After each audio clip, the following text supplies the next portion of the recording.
झनक ने लिया खुद के लिए एक बहुत बड़ा फैसला। जी दोस्तों, हम बात करें स्टार प्लस के शो झनक की। तो दोस्तों, आगे बढ़ने से पहले अगर आप इस चैनल पर नए हैं तो इसे सब्सक्राइब कर दीजिए, साथ ही बेल आइकन दबाना ना भूलें। वीडियो अच्छा लगे तो इसे लाइक जरूर कीजिएगा। चलिए आगे बढ़ते हैं दोस्तों।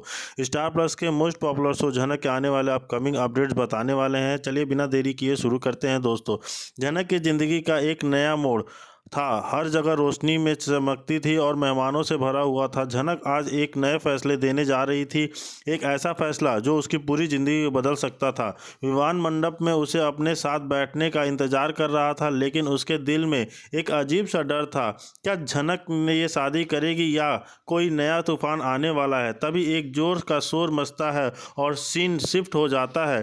पिकअप पीछे की तरफ देखते हैं कि दोस्तों मंडप के दरवाजे की ओर से खुल गया और अंदर से एक आवाज आई ना। सभी ने पलटकर देखा। आदित्य वहां खड़ा था, आंखों में एक जुनून और बेचैनी है।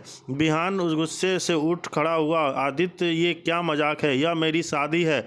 आदित्य ने उसकी तरफ देखा, फिर झनक की तरफ बढ़ा। झनक, तुम इस शादी से खुश हो तो बताओ मुझे, सच बोलो। झनक का चेहरा फीका पड़ गया। उसके दिल में अनेक सवाल उठ रहे थे। वह मंडप की ओर फूलों को देखती रही, लेकिन कोई जवाब नहीं मिला। विवान के कदम बढ़ते हुए कहा, कौन से है बीच में बोलने वाले? आदित्य एक कदम आगे बढ़कर बोला, मैं वो हूँ जो झनक का सच्चा दोस्त हूँ, जो उसे समझता है। तुम सिर्फ एक मजबूरी हो विवान, तुम्हें झनक की कमजोरी का फ़ायदा उठा रहे हो। दोस्तों, विवान का चेहरा लाल पड़ गया और उसने बोला, बकवास बंद करो। पर आदित्य ने सुना नहीं। उसने झनक की आंखों में आंखें डाली और कहा, झनक सच बताओ, क्या तुम मुझे अपना हमसफ़र बनाना चाहती हो? सब कुछ एक सेकंड के लिए रुक सा गया। अगर आज उसने कोई फैसला नहीं लिया तो वह हमेशा के लिए खुद से दूर हो जाएगी। उसने धीरे से अपना हाथ आदित्य के हाथ में रख दिया और आदित्य से कहा, आदित्य, मैं तुमसे शादी करना चाहती हूँ। और झनक बात सर कर सके होश उठ जाते हैं। शोर के हंगामे में तरफ दोस्तों, एक पल के लिए पूरा मंडप एक मैदान बन गया। विवान का चेहरा सफ़ेद पड़ जाएगा। झनक, तुम क्या कह रही हो? विवान बड़बड़ा आता है और झनक के गुस्से से कहती है कि मैं एक फ़ैसला ले रही हूँ जो शायद पहले लेना चाहिए था। बिना तुम्हें मेरे विश्वास का गलत फ़ायदा उठाया। मैंने तुम्हें एक अच्छा दोस्त समझा, तुम्हारी हेल्प करने की कोशिश की, पूरी कोशिश की, पर तुमने मेरी कमजोरी का लाभ उठाया, मुझे शादी के लिए मजबूर कर दिया। विवान कहता है, पर तुम मुझे बीच रास्ते में छोड़कर जा नहीं सकती। यह शादी होने वाली थी। आदि के बीच में अब गया तो विवान पर झनक देती है, कोई सामना नहीं है जो तुम्हारे फैसले के मजबूती कर चालू हो। आदित्य कहता है, वो एक इंसान है और उसे हक है अपनी ज़िंदगी का फैसला लेने का। और तभी अनिरुद्ध वहां पहुंचता है। उसका चेहरा शांत था, पर उसकी आंखों में एक गहरा दुख छुपा था। उसने झनक को देखा जो आदित्य के साथ खड़ी थी। उसने मन में एक सवाल घूम रहा था, झनक ने मुझे क्यों नहीं चुना?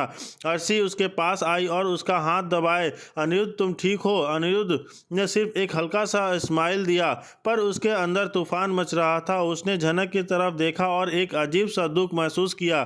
तभी अनिरुद्ध झनक से कहता है, मुझे लगा था कि तुम चाहे जो भी कहो, तुम एक दिन मेरे पास लौट कर आओगी, पर तुमने किसी और को अपना हमसफ़र बना लिया।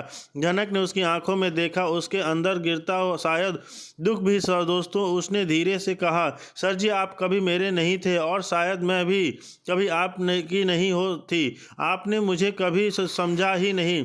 अनिरुद्ध में एक गहरी सांस ली और बस एक लाइन कही, शायद तुम सही कह रही हो, मेरा प्यार ही सच्चा नहीं है, तभी तो तुम मुझे बेकार इंसान हूँ। दोस्तों, आपकी क्या राय है? अनिरुद्ध बेकार इंसान है और क्या कौन दोनों में से समझ नहीं पा रहा है कि शादी करनी चाहिए? आपको क्या लगता है दोस्तों? और तभी वह लोग वहाँ से चले गए। एक ऐसा आसान तो हो गया, तरह हो हार चुका हो। झनक और आदित्य की शादी होती है। हाँ दोस्तों, मंडप सज चुका था। झनक और आदित्य एक नए जीवन की शुरुआत कर रहे थे। झनक ने पीछे मुड़कर देखा, पर अनिरुद्ध वहाँ नहीं था, वह जा चुका था। उसने मन ही मन कहा, शायद यहाँ सही था। आदित्य ने उसका हाथ पकड़ा और कहा, अब सिर्फ हम दोनों हैं। झनक ने हल्का सा मुस्कुराया और कहा, मुझे तुम पर पूरा भरोसा है आदित्य। और इसी के साथ झनक की कहानी एक नया मोड़ चल रहा है और और जाएगा। क्या अब दोस्तों क्या अनिरुद्ध इतनी आसानी से हार मानकर चला गया है, या फिर कोई नया प्लान बना रहा है, या फिर जनक के मन एकदम से विचलित हो जाएगा और क्या वह गिल्ड से कहीं बाहर आएगी कि वह आदित्य के साथ शादी करने को तैयार है पर अनिरुद्ध को बिल्कुल भी भूल नहीं पा रही है। तो दोस्तों आपको क्या लगता है, क्या लग रहा है, जनक को भी क्या हो सही था वह गलत? आप हमें कमेंट। तभी जनक और प्रियांशी आ जाते हैं और जनक लड़के वालों से माफ़ी मांगती है और वो उन्हें यह भी बताती है कि प्रियांशी को डांस का बहुत शौक है, इसलिए मैं उसे वहाँ पर लेकर गई थी और प्रियांशी ने वहाँ पर बहुत अच्छा डांस परफॉर्मेंस किया है और फर्स्ट प्राइज़ भी जीता है। इतना ही नहीं, प्रियांशी इंटर स्कूल कंपटीशन के लिए भी सेलेक्ट हो गई है। प्रियांशी की माँ यह सब सुनकर बहुत खुश होती है कि उसकी बेटी ने वह कर दिखाया जो वह चाहती थी और महक और उसके पति को बहुत खुश होते हैं। लेकिन बा झनक और प्रियांशी के ऊपर बहुत गुस्सा होती है। पहले की बा कुछ बात कहती है, उससे पहले प्रियांशी को देखने आया लड़का कहता है कि मुझे लड़की बहुत पसंद है और लड़के की माँ भी मान जाती हैं कि विवान के बाबा कहते हैं अरे वाह, क्या लड़कों लड़की पसंद ही आ गई है तो शादी की बात आगे बढ़ाए। झनक बहुत डर जाती है क्योंकि अगर वह शादी तय हो गई तो प्रियांशी का भविष्य बर्बाद हो जाएगा। लड़के वाले कहते हैं कि हमें जल्दी से शादी करवानी है, इसलिए 25 तारीख तक शादी हो जानी चाहिए। बार रिश्ता पक्का कर देती हैं और वही दूसरी तरफ झनक और प्रियांशी बहुत दुखी होते हैं क्योंकि इंटर स्कूल प्रतियोगिता 24 तारीख को है। अगर प्रियांशी ने उससे भाग में लिया तो उसे स्कॉलरशिप मिलेगी और वह आगे पढ़ भी पाएगी। लेकिन वहां पर तो बाप प्रियांशी की शादी तय कर रही हैं।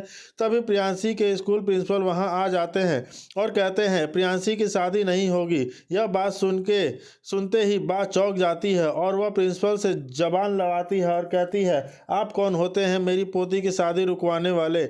मेरी पोती की शादी जरूर होगी। लेकिन प्रिंसिपल कहते हैं कि 21 साल से पहले किसी भी लड़की की शादी करवाना एक गुनाह है और आप प्रियांशी की शादी करवा के ठीक नहीं कर रही हैं। प्रियांशी आगे पढ़ना चाहती है और कुछ बनना चाहती है और आप चाहती हैं कि वह इतनी छोटी सी उम्र में शादी करके अपनी पूरी ज़िंदगी बर्बाद कर ले। मैं ऐसा बिल्कुल भी नहीं होने दूंगा। हाँ, पहले के ज़माने में लड़कियों की शादी जल्दी हो जाया करती थी, लेकिन अब ज़माना बदल गया है। अब लड़कियों का पढ़ लिख कर कुछ बनने का समय आ गया है और अपने परिवार का नाम रोशन करने का समय आ गया है और आप चाहती हैं कि आपकी पोती शादी कर ले। ये किस ज़माने की जी रही हैं आप? प्रियांशी एक बहुत अच्छी छात्रा है और यह हर साल क्लास में फर्स्ट आती है और मैं यह यकीन के साथ कह सकता हूँ कि इसका फ्यूचर बहुत ब्राइट है और इसको अभी शादी नहीं करनी चाहिए। लेकिन बात तो कुछ सुनने का नाम ही नहीं लेती है और सेजल भाभी भी बा को सपोर्ट करती हैं। लेकिन झनक कहती है प्रियांशी यह शादी नहीं करेगी। विवान, प्राची, भाभी, महक और उसके पति भी झनक को सपोर्ट करते हैं। यह देखकर बा बहुत भड़क जाती है और वह झनक को एक थप्पड़ मारने जाती है, लेकिन विवान की प्राची भाभी बा हाथ पकड़ लेती है और वह कहती है मेरी बेटी क्या करेगी वो मैं तय करूंगी।